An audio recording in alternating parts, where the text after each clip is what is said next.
Euzu billahi mineşşeytanirracim. Bismillahirrahmanirrahim. Elhamdülillahi rabbil alamin. Ve sallallahu ala Muhammedin ve alihi tayyibin tahirin ve la'netullah ala a'daihim ecmaîn. Yəni əqaid bəhsindən əzizlər, qalmışıq Allahın sifətləri mövzusunda ki, həqiqətən də Allah təbarək və Teala'nın kamil və nöqsansız zatının mövcud olması vacibdir. Ki, onun varlığı və mövcudluğu var olan hər bir şeyin fövqündədir. Çünki ondan başqa hər bir mövcud var olmaq üçün ona möhtacdır. Yəni, yeganə Allahın vücudu ki, varlığında hər kəsdən ehtiyac, hər şeydən ehtiyacsızdır və onun varlığı bütünlüklə öz müqəddəs zatından qaynaqlanır. Yəni, heç bir zaman fəqir və möhtac olmayan zəngindir. Ki, Quran-ı Kərimdə Allah Ənkəbut 6-da buyurur ki, Bismillah, innəlləhə ləğəniyyun ənil aləmin. Allah Teala aləmlərə qətiyyən ehtiyac yoxdur. Həqiqətən də Allah yəni aləmlərə ehtiyaclı deyil. Aləmlərdən ehtiyacsızdır. Yəni onlara möhtac deyil. Yaxud da Tağabın 6-da vəstəğnəllahu vəllahu qəniyyun hamid. Allahın ehtiyacı yoxdur. Allah heç bir şey möhtac deyil. O şükrə, həmdə layiqdir. Bütün kamal sifətləri belə deyək ki, onun müqəddəs zatında cəm olur və o hər bir nöqsan sayıla biləcək sifətlərdən də münəzzəhdir. Elə bir dərk olunmaz zirvədədir ki, bəndələrdən heç kəs onun zatını və sifətlərinin həqiqətinə və necəliyinə elm əldə edə bilməz. Onun kamilliyinin sonsuzluğuna gedib çatmaq da qeyri-mümkündür. Xüsusən bəzi şərafətli sifətlərin zatı sifət olması onun dərk olunmasına əlçatmaz eləyir. Allahın kamal sifətləri sübuti ki, kəmali yaxud da cəmali sifətlər adlanır. Yəni, bu cür adlar verirlər. Ki, onun uzaq olduğu hər bir nöqsan sifətlər isə səlbi, tənzihi yaxud da cəlali sifətlər adlanır. Ki, bunları eşitsiniz, bilin ki, yəni, bunlar pis sifətlər, digərlər isə bəyənilən sifətlərdir. Tövhidin də ən əsas mühüm bəhslərindən biri də sifətlər mövzusudur ki, Allah Teala'nın sifətləri bir cəhətə görə iki qismə bölünür. Onlardan vücud, elm, qüdrət, həyat ki, bir növ qədim, əzəli, baqi olması, əbədi olması sifətlər, bunların cəminə sərmədi də deyirlər. Və sair kimi də bu kimi sifətlər xülasə zati sifətlərdir. Xaliq, murid, yəni iradə edən, məsəl üçün Rəzzaq, Rəhim, məsələn bu sifətlər isə feili sifətlərdir. Bunlar ona görə feili sifət adlanır ki, onlar yaradılan, ruzu verilən, iradə olunan, rəhm edilənlərin varlığını lazım tuturlar. Yəni onların varlığı var olması vacibdir. Bu sifətlərin kamalı isə Allah Təbarək və Teala'nın qüdrət və ixtiyarıdır. Çünki qüdrət və ixtiyar olmadan bu işləri görmək də mümkün deyil. Sifətlərdə tövhid bəhsində ki, danışılan kimi, biz qeyd etdiyimiz kimi, zat deyəndə mənanın özü, nəfs özü başa düşülür və məna nədən var olubdur, ona zat deyirlər. Ki, feili sifətlər isə həmin zatın gördüyü işlərə deyilir. Müsəlman olan hər bir şəxsin öz Rəbbini düzgün vəsf etmək üçün vəhyə söykənməsi və zatı feillərlə feili sifətlər arasında olan fərqləri bilməsi də zəruridir.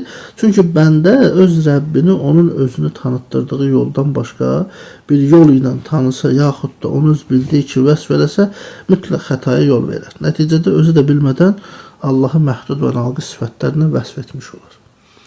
Necə ki, İmam Musa Kazım əleyhissalamdan bir mübarək hədisdə də hətta var. Deməli, Həzrət buyurur ki, İnnəlləhə ə'la və əcəllu və ə'əzəmu min ən yubləğə kunhu sifətihi və sifuhu bimə vasfı bihi nəfsəhu və kəfi əmmə siva zəlik. Həzrət deyir ki, Allah onun sifətlərinin həqiqətinə çatmaqdan, yəni dərk olunmasından çox uca və əzəmətlidir. Onu o özünün vəsf etdiyi kimi vəsf edin və bundan qeyri şeylərdən çəkinin. Müfəzzəl İmam Musa Kazım əleyhissalam Allahın sifətləri barəsində sual verir. İmam da cavabındadır ki, lə təcavüz mə fil Qur'an. Qurandan olan şeylərdən başqasına keçmir. Yəni, öz ağlımızla, düşüncəmizlə, naqis təfəkkürümüzlə Allaha sifətlər nisbət vermir, şərh eləmir. Niyə? Çünki məxluqatın düşüncə və təsəvvürü məhduddur, naqisdir. Yəni, bütün yaradılış aləmi şəxsi düşüncəsilə Rəbbimizi vəsf etməkdə acizdir. Necə ki, İmam Səccad əleyhissalam hətta kəlamında var ki, "Ləv istəməə əhlus səma'i vəl ardı ən yəsifullahə bi əzəmətihi ləm yəqdiru." Əgər deyir, səmaların və yerin əhli Allah Taala'nın əzəmətini vəsf etmək üçün cəm olsalar, qüdrətləri çatmaz. Ona görə də bu məsələdə mütləq diqqətli olmaq lazımdır. Burada bir amil də var ki, zati sifətlərlə feili sifətlər dedik ki, fərqlidir. Zati sifətlər qədimdir, lakin feili sifətlər hadisdir, yəni sonradan var olandır. İndi burada məna nədir? Yəni bənzəri olmayan zatı müqəddəs olan Allah Taala əzəldən bütün kamil sifətləri özündə cəm eləyib. Onun sahibidir. Çünki kamala sahib olmamaq özü nöqsandır. Zaten müqəddəs və münezzeh olan Allah isə nöqsanın hər bir növündən, hər bir cəhətindən pakdır. Çünki nöqsan acizlik nişanəsidir, acizlik isə Allah Taala'nın kamil və ucu zatına layiq deyil. Kamillik sifətlərini sonradan mənimsəmişdir ki, desələr, yəni deməli o da möhtac olmuş olar. Deməli Allah Taala sonradan heç nəyi mənimsəməyib ki, kiməsə yaxud nəyisə də möhtac olsun. Çünki Allah Taala əzəldən öz əzəmət və ucalığı ilə hər bir şeydən ehtiyatsız və zəngin olubdur. Zati sifətlər zatın özü və eynisidir, amma feili sifətlər belə deyil. Zatı sifətləri inkar etmək küfürdür, feili sifətlərdə bu küfür sayılmaz. Çünki zatı sifətləri inkar etmək müqəddəs zatın özünü inkar etməkdir. Amma feili sifətlər inkar, zatı inkar etmək demək deyildir. Mesela Allah alim değildir, yaxud qadir değildir. Bu cür deyilməz. Amma Allah muriddir, iradə eləyəndir, xaliqdir, xəlq edəndir kimi feili sifətlərdirsə bunu demək düzgündür. Məsəl üçün murid sifətinin əksi karihdir. Məsəl üçün iradə etməyən, istəməyən. Xaliq sifətinin əksi isə yaratmayandır. Mesela Allah üçün həm iradə edən, yaradan, həm də iradə etməyən, yaratmayan deyilməsi olar. Çünki Allah Taala bir şey iradə edir və yaradır. Başqa bir şeyi də iradə etmir, onu da yaratmır. Mesela Allah Taala peyğəmbərlər yalnız kişilərdən olmasını iradə eləyib, amma qadınlardan olmasını iradə eləməyib. Yəni bunun əksi var. Amma zati sifətlərdə belə deyil. Və yəni Allahın digər feili sifətləri də bu cürdür. Həmçinin zati sifətlərdə zaman qeydi yoxdur, amma feili sifətlərdə zaman qeydi var. Məsələn deyilir ki, Allah zaten alim və qadirdir. Burada zaman etibarı yoxdur. Allah zaman olsa da olmasa da yine alimdir, qadirdir. Amma feili sifətlərdə zaman qeydi var. Yəni onlar hansısa bir zamana bağlıdır. Məsələn deyilməz ki, Allah Taala əzəldən iradə eləyəndir. Çünki bu sifətin başlanğıcı məxluqatın iradə olunan zamanıdır. Ona görə də xaliq sifətinin əvvəli məxluqatın yaranan zamanından başlayır. Deməli, sonraki fərq budur ki, əsas zati sifətlərin əksini Allaha nisbət vermək olmaz. Amma feili sifətlərdə olar. Çünki zati sifətlərdə sübut var, lakin səlb, yəni inkar yoxdur. Məsələn, elm və qüdrət Allahın zatı sifətidir. Bunların əksi cəhalət və acizlikdir ki, Allaha nisbət vermək küfürdür. Qəbih və nöqsan sifətlərdir. Amma zatı sifətlərdən əlavə olaraq feili sifətlərdə səlb var, inkar var. Bayaqki də misal çəkdiyimiz məsələ bunu olur. Zati sifətlərin varlığı özlərindən qaynaqlanar. Amma feili sifətlər zatdan qaynaqlanır. Yəni Allahın feili sifətlərinin qayıdacağı mərkəz zatın özüdür zaten. Əgər zat aradan getsə, həmin feillər də aradan gedəcək. Lakin feillər aradan getsə, zat aradan getməz. Yəni Allah Taala əzəldən alim və qadirdir, lakin əzəldən xaliq və rəzzaq deyil. Allahın feili sifətləri ilə zati sifətləri bir neçə cəhətdən fərqlənməyinə baxmayaraq bir-biri ilə bağlıdır. Yəni zati sifətlər sabitdir, feili sifətlər hansısa bir işə nisbətdə yaranır. Məsələn Allah Taala məxluqatı iradə etdi, yaratdı, sonra onlara xitab elədi, ruzi verdi, bağışladı. Murid, xaliq, mütəkəllim, rəzzaq, təvvab, rəhman sifətləri ilə vəsf olundu. Allah əzəldən murid, yaxud rəzzaq, yaxud da deyək ki, təvvab, yaxud da mütəkəllim deyildir. Çünki məxluqat sonradan iradə olunan və yaranandır. Məlum məsələdir ki, əzəldə Allahdan başqa bir kimsə olmayıbdır ki, Allah ona ruzi versin, yaxud ona xitab eləsin, mütəkəllim olsun. Yəni bu diqqət olunması məsələlərdir ki, zatı sifətlərdən, feili sifətlərdə fərqlər nədir? Daha diqqət olunması məsələ zatı sifətlər çox şeylə əlaqələnir. Lakin feili sifətlər belə deyil. Yəni zatı sifətlər həm həyata keçmiş, həm də həyata keçməmiş şeylərlə əlaqələnir. Məsələn, bir növ deyək ki, yəni məsələn bu necə deyirik? Qüdrət zatı sifət olaraq həm hazırda var olan şeylərə aiddir, həm də mövcud olmayan şeylərə. Yəni Allah Taala pis iş görməyə qadirdir, amma bunu heç vaxt etməz. Allahın elmi həm mövcud olan, həm mövcud olmayan, həm də heç vaxt mövcud olmayacaq şeylərdə şamildir. Yəni Allah Taala bütün bunlara alimdir. Fe'li sifətdə isə belə deyil. Çünki Allah Taala qadirdir. Məsələn, qüdrəti var ki, hər kəsə vəhiy eləsin, amma bəndələrindən bəzilərinə vəhiy eləyir, layiq olanlara. Qadirdir ki, kafiri bağışlasın, amma mümini bağışlayır. Qadirdir hamıya bol ruzu versin, amma bəzilərinə az ruzu verir. Yəni bu fərq edir. Və sonuncu əsas nöqtədə deyək ki, zatı sifətlər hər bir məxluqa nisbətdə bərabərdir, amma fe'li sifətlər belə deyil. Yəni Allah Taala'nın yer üzünü yaratmağı ilə bir insanı yaratmaq arasında qüdrət baxımından heç bir fərqi yoxdur.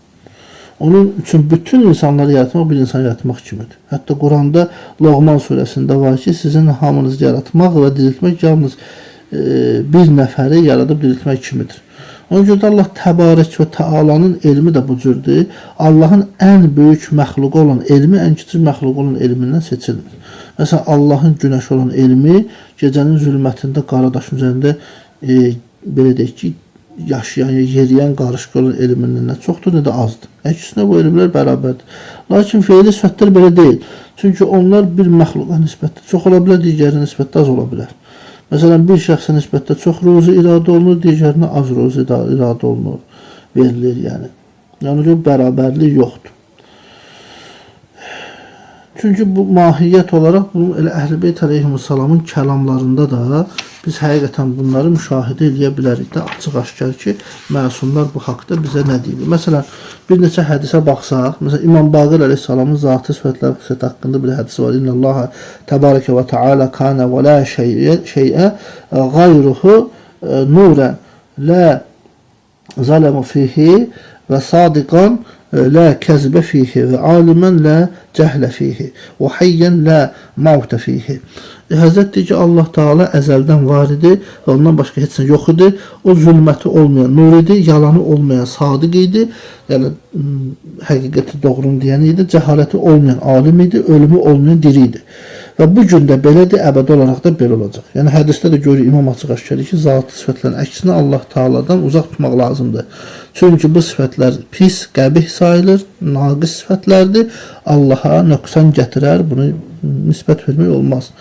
Sonra İmam Rıza əleyhissalamın var kəlamında ki, Allah Taala əzəldən öz zatında alim, qadir, diri, qədim, eşidən və görəndir.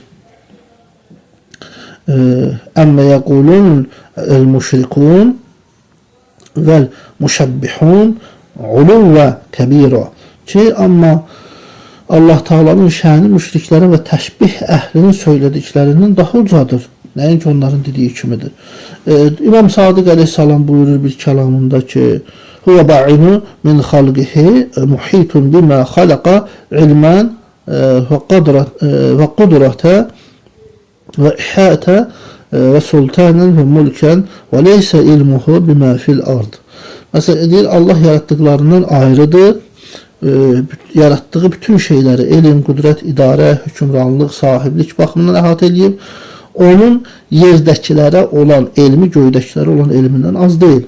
Yəni ki, nisbətdə bərabərdir. Heç bir şey ondan uzaq düşməz. Bütün şeylər, elm, qüdrət, hökmranlıq, sahiblik, idarə etmə cəhətindən onun üçün eynidir.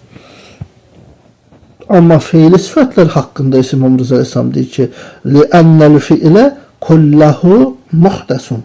Bütün fe'llər sonradan yaranan. Yəni bütün fe'li sifətlər sonradan yaranmadır. Ki biz bayaq burada qısa danışdığımız məsələdir. Həmçinin Əbu Bəsir İmam Sadiq əleyhissalamın bir rivayəti də var ki, deyir ki, uca və izzətli olan Allah əzəli olan Rəbbimizdir. Bilinən şeylər olmamışdan elm onun zatıdır. Eşidilən şeylər olmamışdan öncə eşitmə Allahın zatıdır. Görülən şeylər olmadan öncə Allahın zatıdır. Məqdur şeylər. Burada da məqdur nədir? Yəni qüdrət tətbiq olunan şeylər hələ olmadan öncə qüdrət Allahın zatıdır. O şeyləri yaratdıqda və bilinənlər var olduqda onun elmi bilinən şeylərin üzərinə oturdu. Yəni burada da bilinən, eşidilən, görülən məqdur şeylər, yəni var olduqda Allahın elmi bilinən şeylərin üzərinə oturdu. Yəni Allahın elmi ona əzəldən, belə deyək də, məlum olan şeylərlə müvafiq olub üst-üstə düşdü. Zərrə qədər fərq olmadı. Yəni məqsəd də budur ki, Allahın yaratmazdan əvvəl olan elmi, yaratdıqdan sonra olan elmin eynisidir. Özüdür, zərrə dəyişikliyi yoxdur. Yəni məqsəd bu deyil ki, Allahın elmi bilinən şeylərlə yaranmamışdan öncə bir cür əlaqəli idi, yarandıqdan sonra başqa cür əlaqədə oldu. Yəni fərqlilik var, naqislik var, artma, azalma var, yaxud da belə bir şey qətiyyən olmamalıdır, düşünülməməlidir. Bəziləri deyir ki, Allahın məxluqat yaranmamışdan öncəki elmi budur ki, onlar gələcəkdə olacaq. Daha bu deyil ki, onlar indi nə var, yəni indi də olması, çünki Allah'a nisbət vermiş, cəhalət nisbəti vermiş olarlar. Və cavabından da deyirlər ki, gələcəkdə yaranan şey Allahın bildiyi vaxtda ki, belə deyək də, müvafiq olaraq yaranmasaydı, yalnız bu zaman ona cəhaləti nisbət verməyimiz gərəkəcəkdir.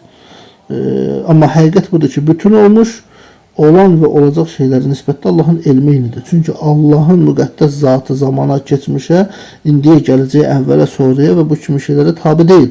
Bu dəyişikliklər yalnız nədir? Bilinən şeylərə, yəni yaranmışların özündə olan bir şeydir ki, onlarda baş verir, nəinki Allahın elmində. Yəni məhdud məsələ də budur. Bəs İmam buyurur ki, Allah əzəli olaraq mütəkəllimdir, kəlam muhdəs bir sifətdir, əzəli deyil, uca izzətli Allah vardır, amma heç bir danışan yox idi. Mahiyyət də burada nədir? Yəni Allah danışandır deyəndə kəlamı və səsi yaratmağı nəzərdə tutulur. İnsanların səsi kimi özündən səs çıxartması yox. Mahiyyət budur ki, diqqət eləmək lazımdır ki, İmam Əleyhisselam təkəllüm, yəni danışmaq muhdəsdir, yox, kəlam muhdəsdir dedi. Yəni burada bu diqqət olunan budur ki, danışmaq bəzən danışmağa qüdrəti olan kəs haqqında işlənir. Bəzən də danışılan şeyin mənalarına elmi olan kəs haqqında işlənir. Allah isə danışmağa əzəli olaraq həm qadirdir, həm də alimdir. Burada şübhə yoxdur. Sadəcə Allahın qüdrət və elm sifətinə ki, daxildir, başqa bir sifət deyildir. Ona görə də məqsədimizdə olan danışmaq kəlamı, sözü icad etməkdir. Bu isə başqa bir sifətdir. İndi, yəni buradan görə qarışdırılmamalıdır. İmamın sözü düzgün anlaşılmalıdır. Və Şeyxülislam rəhmətullahi aleyh də ki, Şeyx Kuleyni, yəni kafirin sahibi, zatı sifətlərlə fe'li sifətlər arasında olan əsas fərqi də qeyd eləyir ki, kafirin o 1-ci cildinin 111-ci səhifəsində. Orada qeyd edir ki, deməli, hər o iki sifət ki, sən onlar ilə Allahı vəsf edirsən və onların ikisi də Allahda varsa, bu cür sifətlər fe'li sifətdir. Həmçinin deyir, bu sözün mənası budur ki, sən Allah üçün iradə etdiyini və etmədiyini, razı qaldığını və qəzəbləndiyini, sevdiyini və nifrət etdiyini sabit edirsən. Həmçinin Şeyx Saduq rəhmətullahi aleyhin də gözəl bir izahı var ki, Ət-Tavhid əsərində 11-ci babında orada Şeyx rəhmətullahi aleyh belə bir izah gətirir ki, biz Allahı zatı sifətlərlə vəsf edəndə o sifətlərin hər biri ilə yalnız onların əksini ondan uzaqlaşdırırıq. Yəni o diridir, dediyimizdə diriliyin əksini ondan uzaqlaşdırır ki, o da ölümdür. O biləndir, dediyimizdə biliyin əksini ondan uzaqlaşdırır ki, o da cəhildir. O eşidəndir, dediyimizdə ki, eşidəndir ki, deyir Allah üçün, eşitmənin əksini ondan uzaqlaşdırır ki, o da karlıqdır. O Allah görəndir deyəndə görmənin əksini, yəni görməməzliyi Allahdan uzaqlaşdırır ki, o da körlük, görməməzliyidir. Allah izzətlidir dediyimizdə izzətin əksini ondan uzaqlaşdırır ki, o əksi nədir? Zillətdir. O hikmətlidir deyəndə hikmətin əksini ondan uzaqlaşdırır ki, hikmətlinin əksi nədir? Ki, xətalı olmaqdır. O qənidir, yəni varlıdır, zəngindir dediyimizdə zənginliyin əksi olan fəqirliyi Allahdan uzaqlaşdırır. O ədalətlidir dediyimizdə zülm və sistəmi ondan uzaqlaşdırır. Allah həlimdir, dözümlüdür dediyimizdə tələskənliyi ondan uzaqlaşdırırıq. O qadirdir dediyimizdə acizliyi ondan uzaqlaşdırırıq. Əgər belə də eləməsək, Allahla yanaşı digər əzəli şeylərin olduğunu təsdiqləmiş olaraq. Biz isə nə deyirik? Allah əzəli olaraq diridir, biləndir, eşidəndir, görəndir, izzətlidir, hikmətlidir, qənidir, malikdir, həlimdir, ədalətlidir, kərimdir. Belə deyirik də və deyərkən Allahın zatı sifətləri olan bu sifətlərin hər birinin mənasını, onun əksini inkar etmək qərarı verdiyimizdə Allahın əzəli olaraq tək olduğunu və onunla yanaşı heç bir şeyin olmadığını təsdiqləmiş oluruq. Feili sifətlər olan iradə, məşiyyət, razılıq, qəzəb və bunlara bənzər digər sifətlər zatı sifətlər kimi deyil.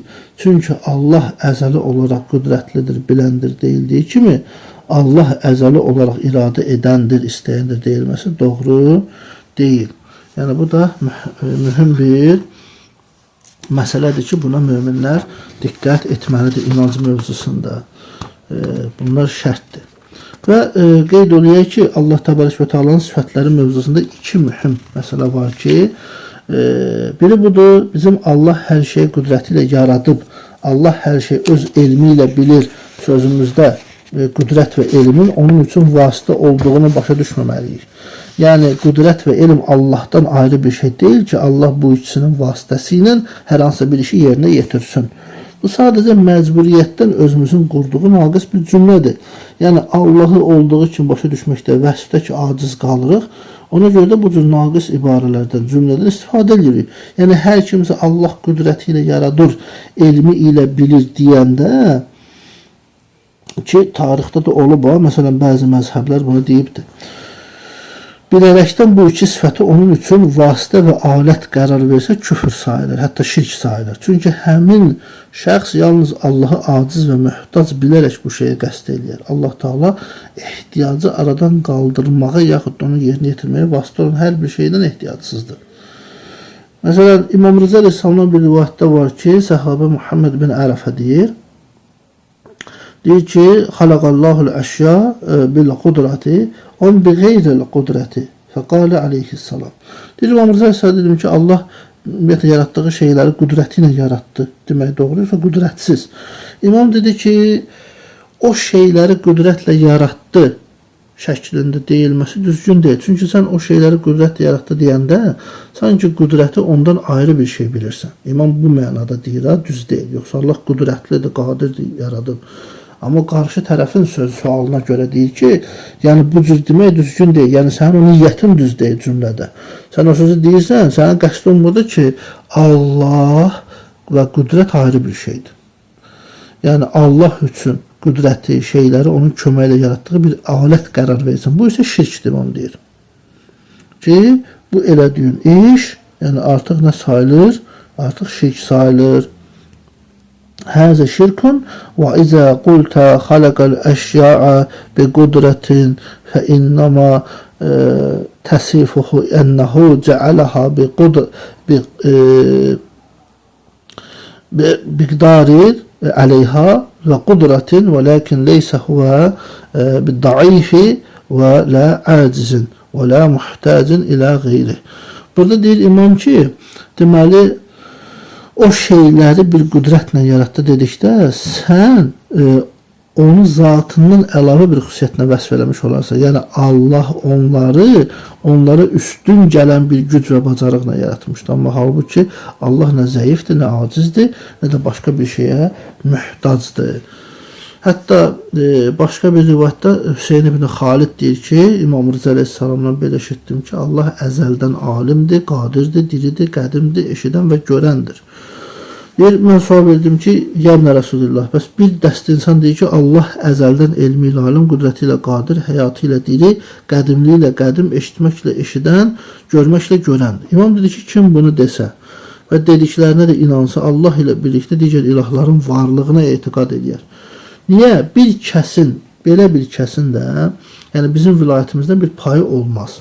Yəni imamətə etiqadı olmayan kim olur?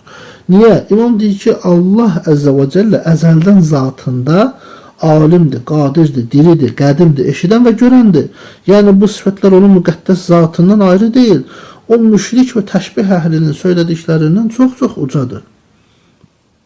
Uluvan kəbirə. Və Şeyx Sadıq rəhmətullah əleyh də bu cür qeyd edir ki, Allah öz zatı ilə biləndir. Alim o kəsdir ki, möhkəm, sağlam, dəqiq bir iş görə bilsin. Amma o hər şeyi hansısa bir elmin köməyi ilə bilir. Yəni zatından əlavə bu niyyətlə, özündən ayrı niyyətlə deyəsən olmaz belə demək. Necə ki, ondan başqa bir qədim və əzəli varlığın olmağı da doğru deyil. Əksinə deyilməlidir ki, o zat olaraq biləndir, eləcə də onun bütün zatı sifətləri barədə də bu cür deyilməlidir. Yəni Allah təbarək və təalanın sifətləri digər sifətlər üçün vasitə olduğu başa düşülməməlidir. Yəni belə deyil ki, Allah alim olmağa qadir olub, lakin cahil olmağa qadir olmayıb. Yaxud Allah Taala alim olmağa qadirdir, amma cahil olmağa qadir deyil. Bütün bunların Allah Taala haqqında deyilməsi icazəli deyil ki, bizim ulama da bunu qeyd ediblər ki, Allah Taala haqqında o bilməyə qadirdir, amma bilməməyə qadir deyil. Malikliyə qadirdir, malik olmamağa qadir deyil. Həkim olmağa qadirdir, amma həkim olmamağa qadir deyil. Cavad olmağa qadirdir, amma cavad olmamağa qadir deyil. Bağışlamağa, əfv etməyə qadirdir, amma bağışlamamağa qadir deyil. Ki, deyilməsi icazəli deyil. Çünki nədir bu? Yəni, o Rəbb qədim, əziz, həkim, malik, alim və qadir olmağı irad edibdir. Deyilməyi də icazəli deyil. Çünki bu sifətlər zatı sifətlər, iradə sifətlər isə feili sifətlərdəndir. Ona görə Allahın Quran-ı Kərimdə bu dediyinə diqqət etmək lazımdır. O bir şey iradə edir, amma digər şey isə iradə etmir. Ki, bu da diqqət olunasıdır ki, Allah Taala'nın müqəddəs sifətlərinin qism və təsnifatını ki, biz bildikdən sonra onlar arasındakı fərqləri də öyrənmiş olduq beləcə. Və belə olduğu halda onun sübuti və səlbi sifətlərini ayırarıqda zikr eləməyin də bir maniyəsi qalmır. Çünki bu sifətləri qarışdırmaq və səhv salmaq təhlükəsi, qorxusu artıq aradan gedər. İlk növbədə də Allah Taala'nın sübuti yaxud cəmali sifətlərini ki, oxuyub bildikdə artıq bu fərqləri bilən adam xətaya düçar olmaz əqidədə. Vəlhamdülillah Rabbil aləmin.